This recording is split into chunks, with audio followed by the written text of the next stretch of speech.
তো আজকেও চলে এসেছি রাতের খাবার নিয়ে, কারণ দুপুরবেলার লাঞ্চটা তো সেইভাবে মানে খাবারটা সেইভাবে হয় না, যেমন হোক যাই হোক কিছু খেয়ে নিই।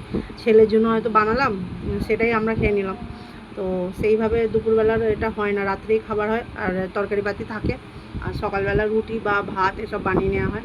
আর বাবুর জন্য তো সেদ্ধ ভাত বানানোই হয় বেশিরভাগ দিন। আমি আর আমার ছেলে মানে বড় ছেলে, তো সবাই আমরা ওইটাই খেয়ে নিই। আর ওর পাপা তরকারি রুটি বা ভাত যা থাকে যেটা হয় আর কি, ভাত রুটি সেটা নিয়ে যায়।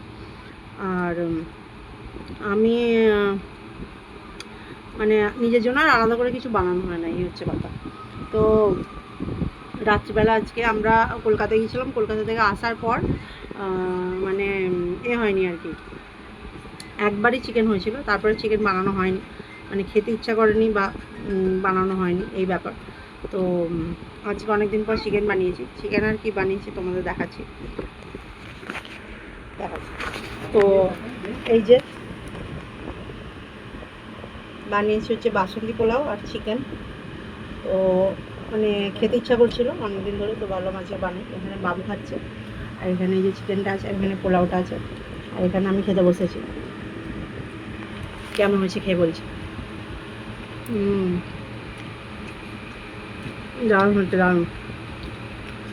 নিজের প্রশংসা নিজে করছি, কিন্তু সত্যিই ভালো হয়েছে। ভেবেছিলাম প্রথমে একটু ফ্রায়েড রাইস বানাবো, কিন্তু ভাবলাম যে ফ্রায়েড রাইসের থেকে পোলাওটা, বাসন্তী পোলাওটা তাড়াতাড়ি হয়, তো সেই কারণে। রাত্রে সারাদিনের পর যদি এরকম খাবার থাকে, হ্যাঁ ডায়েটিং তো হয়ে গেল। তবু অনেকদিন পর আমরা এসেছিলাম 23 তারিখে সকালে, তো 24 তারিখে মনে হচ্ছে চিকেন হয়েছিল, তারপর আবার আজকে। তো আজকে মনে হয় অগস্টের 7 তারিখ। মাম্মি রোজই বলছে যে ডায়েটিং করবে, মাম্মি করতেই পারছে না। মাম্মি করতেই পারছি, করছি তো আবার কি, 15 দিন পর একবার চিকেন খাচ্ছি, আবার কি ডায়েটিং। তো চলো খাওয়া দাওয়াটা কমপ্লিট করে নিই।